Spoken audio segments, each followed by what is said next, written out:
Hello everyone, my name is Sapna Dhamija, one of the IELTS experts at YIP. In today's video, I would like to show you how to give interview on my own. In this video, you will see part 1, part 2 and part 3, how to answer. And you guys will learn a lot from this video, I hope. Watch this video till end. Let's move on to part number 1. That is the intro questions. What is your full name? My full name is Sapna Dhamija. How may I call you? You may address me as Sapna. It is my first name. Where do you live? I live in a small town which is located in state Haryana, and it is in the northern part of the country and not really far away from the capital of my country. Now few questions will be based on taking rest. How often do you take a rest? I take rest most of the time in the evening as I am a working professional, so throughout the day I do not have sufficient amount of time to take rest. Whenever I reach at my home in the evening, I take rest. What do you usually do when you are resting?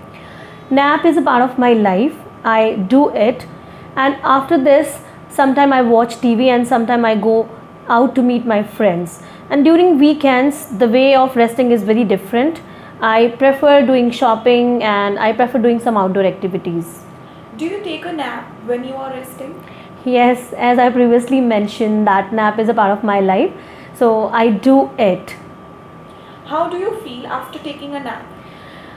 I really feel energetic and I feel rejuvenated. It gives me power and I get ready to take up my homely responsibility after taking a nap. Now few questions will be based on home country. Which part of your country do you like to live in? As presently I am living in the North India. I'm living in a plain area, state Haryana. I prefer living it there, but still I would say that I also give importance to the hillside. If I'll be given a chance, then I prefer living there too. What makes you feel proud of your country? Oh, there are lots of things which makes me feel proud. First of all, I would say the freedom of my country, as India has done a lot to get the freedom.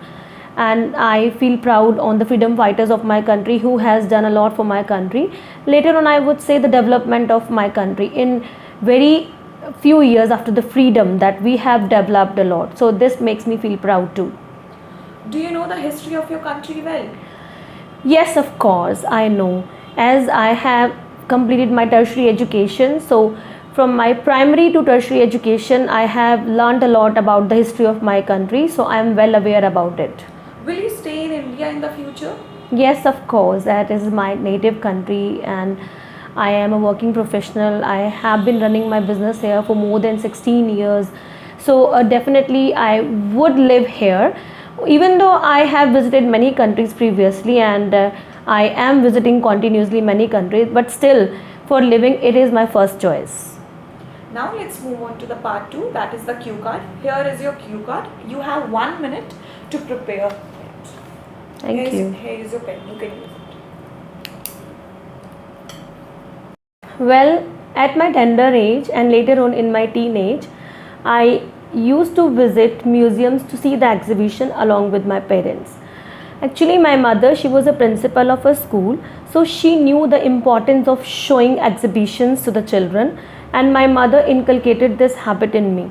My brother and I, we used to go to see the exhibitions in the museums with my parents a lot, and I saw many exhibitions in my life. But here I would like to talk about a specific exhibition which I attended recently. In 2020, I was in Germany and I paid a visit to a specific exhibition. The name of this exhibition was the Great German Art Exhibition. Actually, in 2020, I was in Germany, in Munich, which is the beautiful city of capital Bavaria. I paid a visit over there for my work, and during my work I came to know that a special exhibition was going over there, the German art exhibition. Then at that time I was very happy and I was bouncing off the wall because it was a topic of my interest. I was too excited to pay my visit over there. So I took a 1 day off and I decided to go over there in that art exhibition. I did online booking and I visited over there. When I visited there, then I was over the moon because there were so many people from different countries for all over the world to see that exhibition. In that exhibition, the aim was of this exhibition was to display and define the great art of Germany, including oil paintings, sculptures, engravings, and many type of paintings and photographs too. And many people were there and they were appreciating that, and I was one of them. Moreover, when I came to know that many famous painters such as Nora Krug and Emil Nold, their paintings were on auction. Paintings such as Belongings and Rising at the Seaside. So these were quite different thing which I found over there in that exhibition. There was a nominal charges of that, but people were quite happy. Moreover, I came to know all the history of the paintings and the art of the Germany. So I was so happy, so elated. While visiting that, my impression was just wow. It was really wonderful. I was on cloud 9 because I was just there to see that exhibition for a while, and I spent my 4 to 5 hours over there, and then later on we visited the cafeteria because one of my colleagues, she was with me, and we paid a visit over there. So it was really fantastic experience. Now let's move on to the part third, that is the follow-ups. Question number 1. How could art exhibition attract more visitors? There are many ways that art exhibitions can elude people. There are n number of ways, and I would like to suggest few of them. First of all, there could be a membership, so more and more people, more and more visitors pay attention to these places.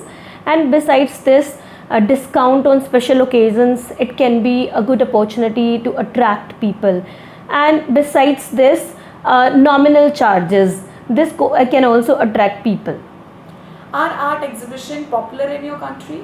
Yes, of course. Even though people are very much busy, they are profusely busy in their assignments, but still they pay visit to the art exhibitions. Why?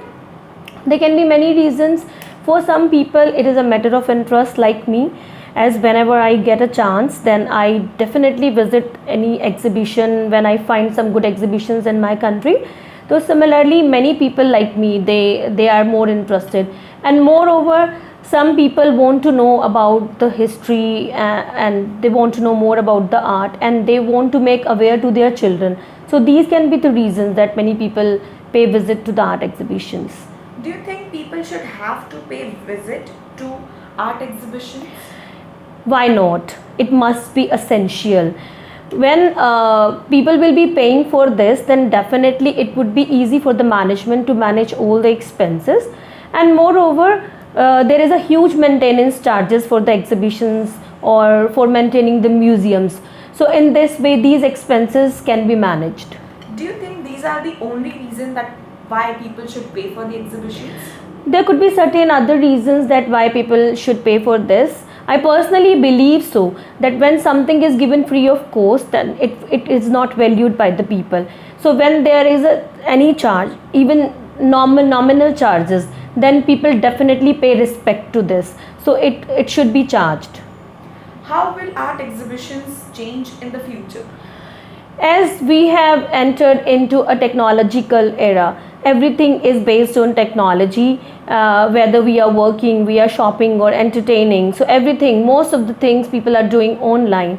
So in future, I guess that these museums and the exhibitions over there will be online, will be virtual.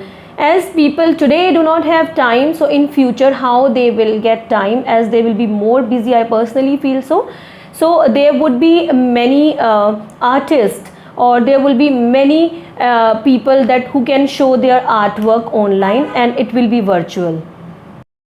So in this 3 parts, I have used vocabulary words, idiomatic language, and definitely it can enhance the score of the students. For example, I have used words, many words. For example, teenage or tender age. I use the tertiary education. University education is called the tertiary education. I have used the idiomatic language also, bouncing off the walls, cloud 9, it was appreciable. So variety of other words and idiomatic language I have used over here. So like when you will be taking your test, then you'll have to take care of the vocabulary and this idiomatic language part, because 25% counts on the vocabulary. So if you are adding 5 to 6 vocabulary words including 2 to 3 idiomatic expressions, then you can be able to get good score. Thank you.